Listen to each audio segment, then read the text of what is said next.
ঘটনা মনে করেন অনেকদিন ধরে সেটা আছে না, এই তারা রাবাট আমরা বাড়ি থেকে শুরু হইতেছে, তো শুরু হইতেছে যে আমরা তো ডিউটি দিতেছি, ধরতে পারতেছি না, তো অনেকদিন ধরে ডিউটি করতেছি, ধরতে পারি না, এরপরে ডিউটি করার পরও ধরা খাইছে না। ওই আজকে কালকে রাত্রে সিট কিছু সরাই রাখছিলাম, তারা সকালে গেছিলো, মানে একটু সন্দেহ হয়েছিল, সন্দেহ হওয়ার পরে আমরা ভাবছিলাম তারা রাত্রে আসতে পারে, তো আইতে পারে বললে এরপরে ডিউটি করছি, ডিউটি করণে এরপরে এদিকে ওই তারা বাড়ির সামনে আইসিরা, তো তারা এই সিট সহকার ধরা খাইছিল।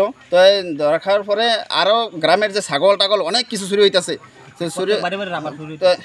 এটা যে সবাই শুরু হইতেছে যে আমরা সন্দেহ করছি অন্য পার্টিরা, তো তারা যেহেতু যাইতেছে, তো তারার প্রতি আমরা একটা সন্দেহ হওয়ার পরে তো তারারে মনে করেন ছাগল মুরো খাস ছেলু টেলু যা আছে না, অনেক কিছু চুরি হইতেছে, মানে ধরা খাইতেছে না, কেডা চুরি করতেছে এরকম করে ধরা খাইতেছে না। তারপরে আজকে যেহেতু সকালে ধরা খাইছে, এখন তারারে এখানে বান্ধা হয়েছে, বান্ধার পরে ওখান তারা সব কিছু গচ্ছে, মানে স্বীকার করছে, মানে তারা যে চুরি করছে এটা অনেকদিন ধরে চুরি, কয়দিন চুরি করছে এটা ধরা খাইছে আর কি। তারা দুইজনের নাম কি?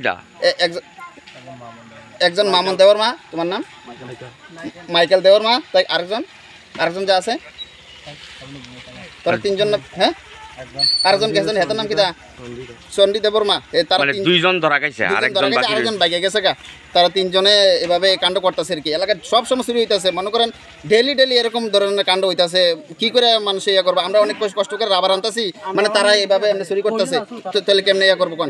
সকালে আগে সেটা এদিকে ধরা খাইছে, তারা বাইকে গেছে গা, ঘর থেকে আমরা বার করে আনছি পরে এই শীত সহকার। তারা দুজনের বাড়ি কো? তারা বাড়ি হইতে এদিকে সামনে, তারা এই সামনে শনি ঠাকুর পাড়া। আর এই জায়গাটার নাম কি? চিকনচরা গ্রাম পঞ্চায়েত। এটা কোন থানার অন্তর্গত? বিশ্রামগঞ্জ থানা। কার বাড়ি থেকে চুরি করছিল? এটা চুরি করছে আমার বাড়ি থেকে। তোমার নাম কি? সোহেল হোসেন।